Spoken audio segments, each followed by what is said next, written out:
APSC কেলেংকাৰীৰ দৰে হৈছিল নেকি PNRD নিযুক্তি কেলেংকাৰী PNRDত নিৰ্বাচিত প্ৰাৰ্থীক দিয়া হৈছিল নেকি পৰীক্ষা কেন্দ্ৰৰ বাহিৰত OMR সিট কেনেকৈ বাহিৰলৈ আহিল PNRD পৰীক্ষাৰ OMR সিট পঞ্চায়ত আৰু গ্ৰামোন্নয়ন বিভাগৰ নিযুক্তি কেলেংকাৰীক লৈ বিস্ফোৰণ ঘটালে অখিল গগৈয়ে সংবাদমেল সম্বোধন কৰি কৃষক মুক্তিৰ নেতা অখিল গগৈয়ে প্ৰদৰ্শন কৰিলে এখন OMR সিট এই মুহূৰ্তত মই আপোনালোকক প্ৰথমতে দেখুৱাব খুজিছো এখন OMR সিট যিসকলে জানে তেওঁলোকে সকলোৱে বুজি উঠিব যে এটা পৰীক্ষাৰ OMR সিট কেতিয়াও বাহিৰলৈ আহিব নোৱাৰে এনচুৱাৰ সিট কেতিয়াও বাহিৰলৈ আহিব নোৱাৰে এখন অথচ মই আপোনালোকক দেখুৱাইছো যে এখন অৰিজিনেল এনচুৱাৰ সিট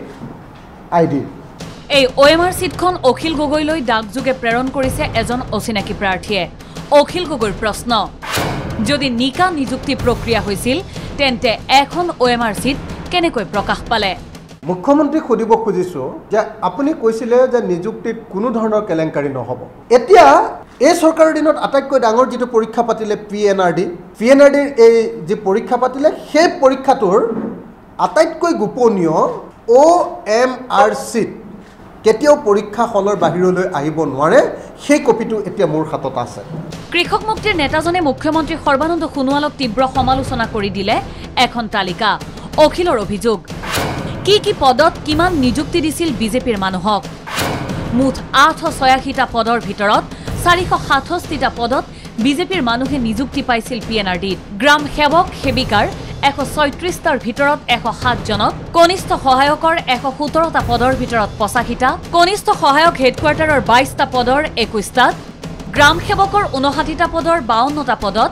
গাঁও পঞ্চায়তৰ সচিবৰ 150টা পদৰ 93টা পদত জুনিয়ৰ এক্সটেনশন অফিচাৰৰ 70টা পদৰ 54টাত কৰ সংগ্ৰহকৰ 414টা পদৰ 128টা পদত বিজেপিৰ মানুহে নিযুক্তি পাইছিল অখিল গগৈৰ দাবী নিযুক্তি তালিকা প্ৰস্তুত কৰা মানুহে তেওঁক দিছে এই তথ্য 886টাৰ ভিতৰত 450টাতকৈ অধিক পদবীত বিজেপি দলৰ হাতৰ পৰা নিযুক্তি প্ৰদান কৰা হৈছে মই আকৌ কৈছো যে আমাৰ হাতত গোটেই তালিকাখন যিমান নিযুক্তি দিয়া হৈছে তাৰ তালিকা আৰু তাত নিযুক্তিপ্ৰাপ্তসকলে কেনেকৈ বিজেপিৰ তালিকাৰ পৰা নিযুক্তি লাভ কৰিছে যিসকলে এই তালিকা বনাইছে তেওঁলোকৰ হাতৰ পৰা পোৱা তালিকা অনুসৰি আমি আপোনালোকক দেখুৱালো অখিল গগৈৰ দাবী অনিয়মেৰে নিযুক্তি পোৱা প্ৰাৰ্থীক তেওঁ জেলৰ ভাত খুৱাবই APSC কেলেংকাৰী যেনেকৈ ধৰিছিলো খান্দিছিলো বহি সংৰক্ষণ কৰাইছিলো আৰু তাৰ পৰৱৰ্তী সময়ত বহু মানুহক জেললৈ পঠিয়াইছিলো তেনেকৈ এই কেলেংকাৰীৰ খলনায়কবিলাকক এজনকৈ আমি জেললৈ পঠিয়াবলৈ সংকল্পবদ্ধ পলম হ'ব পাৰে কিন্তু কোনো পধ্যে এই কেলেংকাৰীৰ খলনায়ক এজনো সাৰি যাব নোৱাৰে সংবাদমেলত অখিল গগৈৰ সমালোচনা জিষ্ণু বৰুৱা তদন্ত কমিটিকো